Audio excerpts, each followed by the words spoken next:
I'm Jane, and I'm a 28-year-old woman. A little backstory to myself, I grew up with just my mom. It was always the two of us against the world. While my dad was in the picture, he was there only for a few moments. My mom told me that I was not planned and that the prospect of being a father scared my dad so much that he ran away. I was only able to get back in contact with him when I was 13 years old. When I did get in contact with him, I tried my hardest to meet up with him. My mom never approved of my dad coming back into my life, but she knew that it would make me happy, so she never said anything.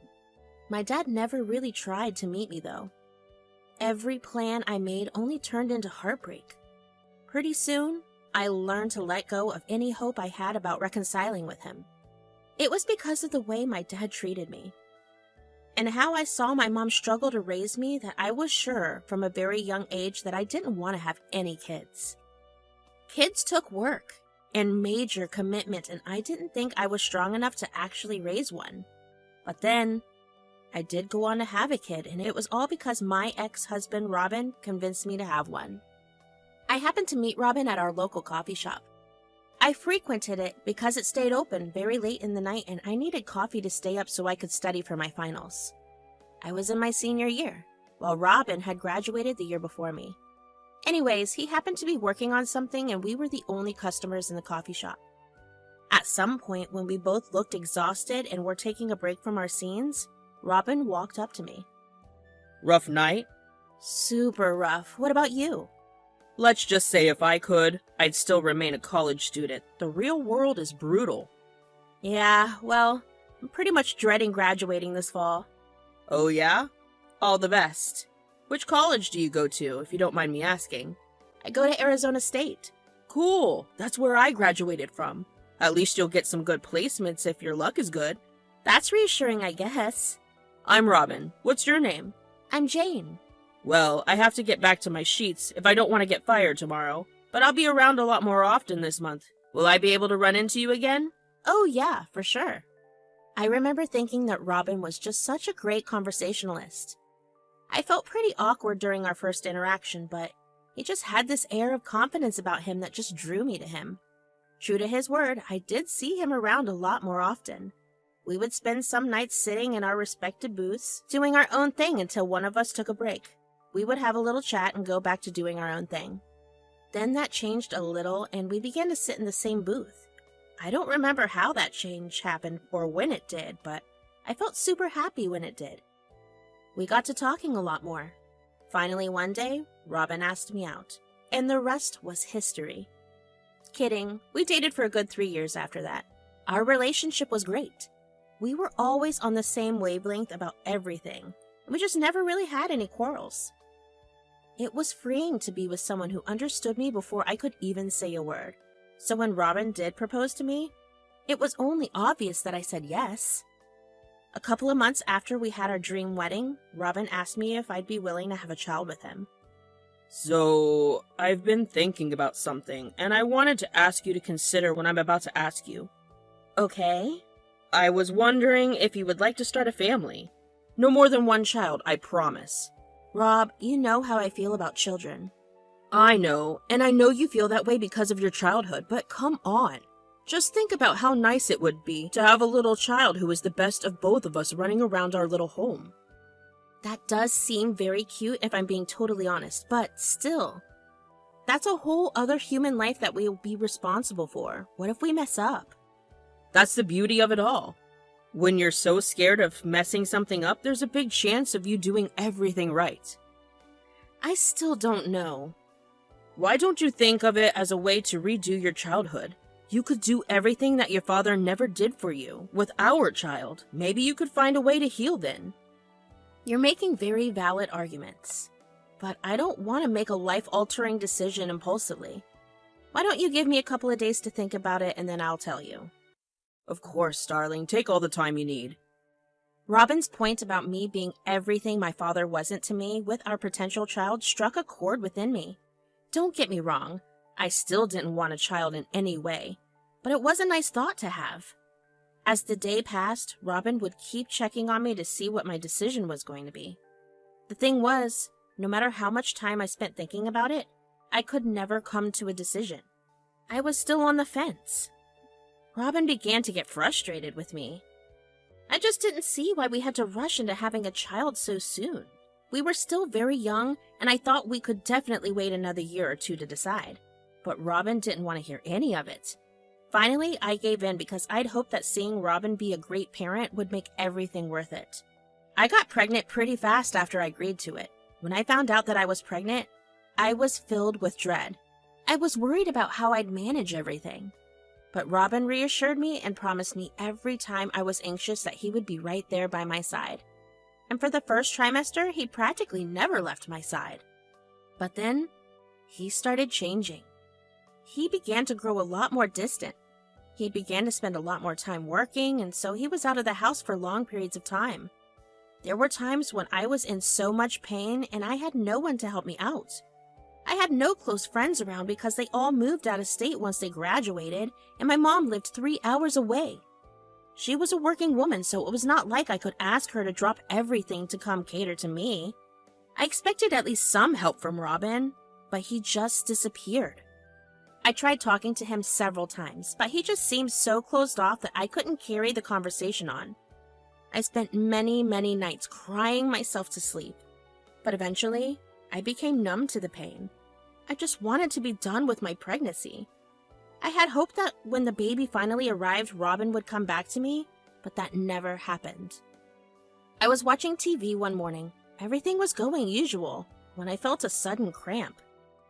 I had been experiencing Braxton Hicks or false contractions for a while now, so I didn't think much of it. Robin was out of the house again. He stopped telling me what he did and where he was going. It hurt that he wasn't there, but I learned to live with it. Anyway, about an hour after the first time I felt a cramp, I began to feel even more of them. When I looked down, I saw that my pants were soaked. I was going into labor. I tried my hardest not to panic. The first thing I did was change out of my pants. The second thing was to call Robin. Robin did not pick up his phone for a good while. I think I called him about 7 times before he finally picked up. "Rob, I need you to come home right now." But why? "My water just broke and I need you to take me to the hospital." Can't you just call 911 and have them take you to the ER by ambulance? "I'm not paying a crap ton of money just to get to the damn hospital. Just come here quickly." Look, I'm really busy right now and I don't have time for this. "This is your baby too. You begged me to have this child with you. How are you too busy to come see the birth of your child?" I really need to go now. If you need help figuring out how to get to the hospital, I could phone a friend. "You know what? Forget it. I don't want to see your face after this. I'll go to the hospital by myself. I wish you nothing but the worst." I was angry and very upset with Robin. But most importantly, I was in pain.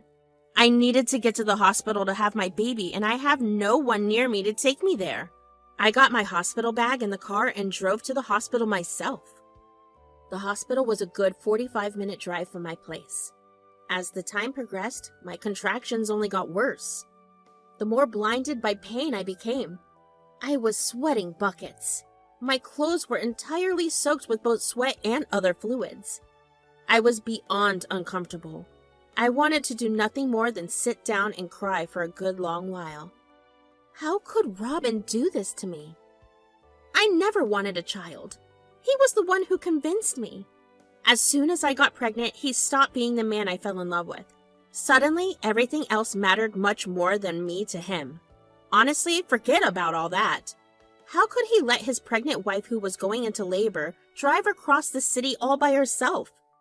Being blinded by my pain and lost in my thoughts, I didn't see the traffic light turn red and almost rammed into a car coming from the lane in front of me.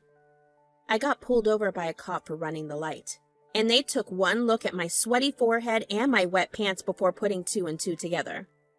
I cried out in pain and told them I was having a baby and I had no time for questions. The cops did not hesitate to give me a ride to the hospital. I was super grateful to them for getting me there in time because, I kid you not, just a half an hour after I arrived at the hospital, I gave birth to my healthy and beautiful daughter. The fatigue of the day caught up to me finally after giving birth, and I promptly fell asleep. The next time I woke up, it was almost 9 p.m. I got to hold my daughter in my hands and I felt a pang of loneliness. I wished desperately that he had been there to witness the birth of his daughter, or at the very least be there to hold her. But in that moment, there was one thing I knew without a doubt, and that was that I was going to fiercely protect my little girl. No one would ever hurt her the way Robin hurt me. I knew what the first plan of action was: to get a divorce. I would never let my daughter have a man like Robin for a father. She deserved so much better than that. The first thing I did after getting discharged from the hospital was go to the divorce attorney's office. The cops who brought me to the hospital were also kind enough to bring my car there. I found one with good ratings online and went over it. I started the filing process and asked the attorney to have the papers delivered to Robin. In the meantime, I went back home and began packing my things. Thankfully, Robin was still being too busy. I couldn't keep living with Robin if I was going to divorce him. The house was under his name, so there was no way I could ask for any portion of it. I decided that I would move in with my mother. I called her once I reached back home to tell her I had given birth. "Hi, sweetie. How's the pregnancy coming along?" "Oh, it came along entirely." "Your grandma." "What? Why didn't you tell me? You gave birth? Is it a boy or a girl?" "A healthy baby girl. I'm sorry I couldn't tell you." "No, I understand you're not being able to tell me, but why didn't Robin say anything?" "Yeah, he missed the birth." "He did what? Why?" "Well, I called him when my water broke and he told me that he was too busy. I just drove myself to the hospital, which is a funny story. I almost got into an accident, and when the cops showed up, they were the ones that rushed me to the hospital." "Oh my God, my poor baby! You went through so much. I'm going to kill Robin." "Has he at least apologized?" "He didn't even visit me in the hospital." "That's it. I'm coming over." "No, don't. I filed for a divorce and I wanted to ask you if I could move in with you."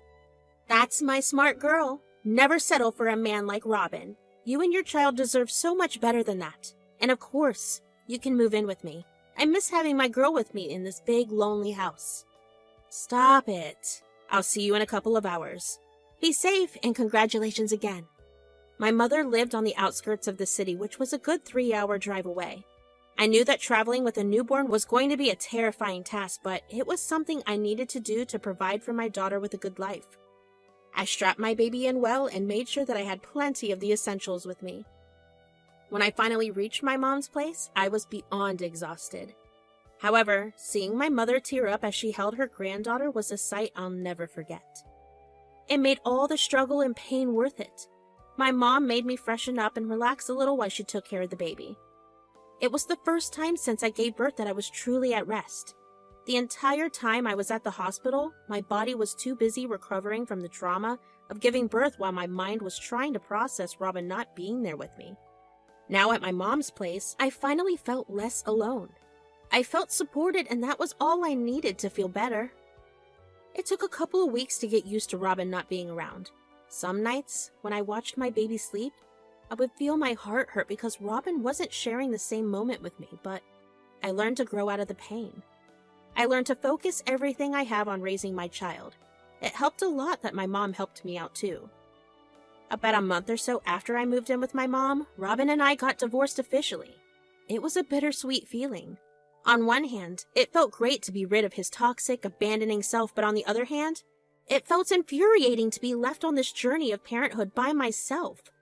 It made me even angrier that Robin didn't even fight for any custody of my daughter. It was fine by me, but it still hurt, you know? Anyways, months turned into a year, and I got to witness all my daughter's firsts. Her first rollover, her first steps, her first words, and finally, her first birthday. My mom and I celebrated and documented every first so we could look back on them fondly. I didn't know why, but for her birthday, I actually wanted Robin to be a part of it. He was her father after all, sure. I didn't want him to raise her, but I also didn't want her to not know or be around her father. I knew my mom would have never approved of me doing it, so when she was at work, I called Robin. He never picked up the phone. I called him multiple times, and they all went straight to voicemail. That broke me. That was not the man I knew. The man I knew was adamant about being responsible. He really ran away from his family like it was nothing. The whole thing threw me down a spiral of depression. My mom noticed it and asked me one day, "What's wrong, sweetie?" "Nothing. I just have some stuff on my mind." "Care to share? A penny for your thoughts." "Well, I did something that I shouldn't have." "Oh no, what did you do?" "With my baby's birthday approaching, I got all nostalgic." "No. Tell me you did not do what I think you did." "I called Robin, but he didn't answer, so you don't have to get upset?" "Jane, what is wrong with you?" "I'm sorry, okay? It just sucks that my baby will grow up to have a deadbeat father. Plus, I loved Robin, Mom. He was my entire world. And I just got really sad to think that he wasn't going to be a part of our child's biggest milestone. Look, you may have loved him, but he did not love you the same way. He showed you that very clearly. There's no reason for you to make your daughter feel the same pain you did. Wouldn't you rather she have a deadbeat dad than a dad that rarely ever shows up for her?" "Yeah, you're right. I know what that's like." "Right. So let's invite all our close friends and enjoy this big milestone together, okay? No need for Robin." I was put right back on track again after that. Now that my baby was a year old, I felt like it was safe enough for me to entrust her in the care of a nanny. My mom had a friend who worked as a nanny all her life, and even though she had retired, she agreed to work for me at a discount when she heard my story. I was super grateful for her because now I could get back into the workforce and start earning for my mom, my daughter, and me. It wasn't easy to get back to work because I missed my daughter so much, but I struggled through it. I was and always have been a quick learner, so I was able to pick up things much easier than the rest of my colleagues. I was able to finish all my work way before time so I could rush back home to my child. Eventually, before I knew it, another year had passed. I had gotten promoted and my daughter turned 2. My mom was planning to retire, and that meant that she could help look after my daughter too. It finally felt like my life was coming together. But of course, whenever something great happens, there's always that little shadow that follows it. My shadow happened to be Robin. I was at work when Robin called me. Needless to say, I was so shocked that I didn't even pick up the call. My mind raced with thoughts of why he would even be contacting me. I hadn't blocked him from my socials, and I had been actively posting updates there. Could that have been the reason? What if he wanted to get back into our lives? Oh, I knew I had the perfect retort for that. He finally called again after 5 minutes. This time, I was ready. "Hello? Who's this?" "Jane, it's me, Robin." "I'm sorry. Who?" "Look, I'm really sorry, okay? Please don't treat me like I'm some stranger." "But you are a stranger. I don't even know who you are anymore." "I know I fell off the grid for a while there, but I was just scared." "Of what?" "Of becoming a father. It's a huge step." "You're the one that convinced me to have a child. What are you talking about?" "I know. At that moment, it just felt right, but then the more you started to show, the more freaked out I got." "How come you're not freaked out now? Why are you coming back?" "Well, it took me a while, but my life after you left has been nothing but miserable. I'm constantly sad, and no matter what I do, I can't seem to shake off this deep loneliness in me. Do you think you'd be able to forgive me and take me back?" "It took you a long while to come back, Robin. Unfortunately, it was way too long. Because I'm really busy right now, and I don't have time for this." "Oh, come on, Jane. Don't be like this." "Goodbye, Robin." It felt amazing to give Robin a taste of his own medicine. I couldn't help but feel so proud of myself for not falling back into him. I will admit that I almost did, but knowing that he was sad and miserable without me was satisfying enough. I didn't need him back in my life because I have seen what life has been without him. And so far, there has never been a point where I've needed to have him around desperately. And now, even though I was on the fence about having a child, if there was one thing I could be grateful to Robin for, it was him giving me my daughter. She really is my absolute pride and joy. I will never let anything bring her down, and I'm definitely not letting Robin anywhere near her. I guess I've just learned to accept that most unexpected things are the ones that bring you the most joy. Oh, and living happily and successfully are 2 best ways to get revenge on anybody that puts you down.